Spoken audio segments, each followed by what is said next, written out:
우리 환경부가 기후대응댐을 좀 추진하고 있는데 저는 4대강 사업에 재판이 되지 않나 하는 그런 의구심이 좀 있습니다. 4대강 사업이 홍수 예방 효과는 없고 수질 악화 등 환경 문제를 초래하고 또 막대한 예산을 쏟아부어서 토건업자만 배부르게 했다. 그래서 단군 이래 최대의 범죄이다. 이런 평가가 있는 것도 사실입니다. 그런데 이 기후댐의 경우에 이 홍수 예방 효과가 없고 오히려 홍수 위험이 크다. 라고 하는 이런 전문가들의 또 견해도 있고 지형과 기후에 맞게 댐과 제방을 맞춤형으로 대책을 세워야 된다 이런 또 의견도 있습니다.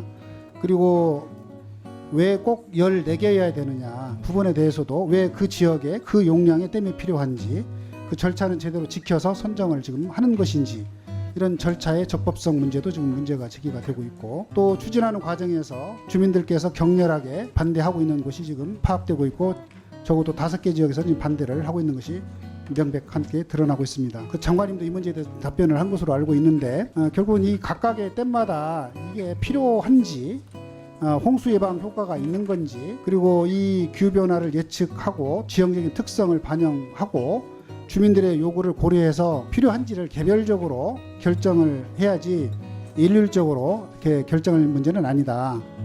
이런 생각을 좀 저는 갖고 있고 그리고 또 그런 경우에도 법령에 따라서 절차를 거쳐야 되고 그 과정에서 주민들의 반대가 명백하면 추진하지 않는 것이 맞다 이렇게 보는데 우리 실장님 입장은 어떻습니까? 이 14개 댐과 관련해서 저희가 절대 강행하지는 않겠다는 말씀을 드리고 주민들의 소통을 통해서 충분한 공감을 이룬 후에 추진하겠다는 말씀을 드리겠습니다. 각각의 개별 댐에 대해서는 위원장님 말씀대로 저희가 댐법에 따라서 각각 개별 댐에 대한 타당성이나 이런 것들을 충분히 검토해서 각각의 개별 댐에 대한 댐 건설 계획을 관련 절차를 충분히 거친 다음에 저희가 하도록 하겠습니다. 그래서 그게 필요가 없으면 이제 홍수 예방에 필요가 있다 그러면 예를 들어서 하천에 제방을 이용한다든지 다른 여러 가지 대안들이 있을 수 있잖아요. 종합적으로 검토할 필요가 있다는 겁니다. 예, 위원장님 말씀대로 일단 저희가 댐을 검토할 때 댐의 다른 대안도 많이 검토했습니다만 각 개별 댐별로도 앞으로 타당성이나 이런 검토 절차 과정에서 댐에 다른 대안이 없는지 더 깊이 살펴보도록 하겠습니다. 네, 장관님께서 무조건 밀어붙이지 않겠다. 그렇게 하는 경우에 그 직을 걸겠다까지 얘기하는 걸 들었는데 하여간 좀 지켜보겠습니다.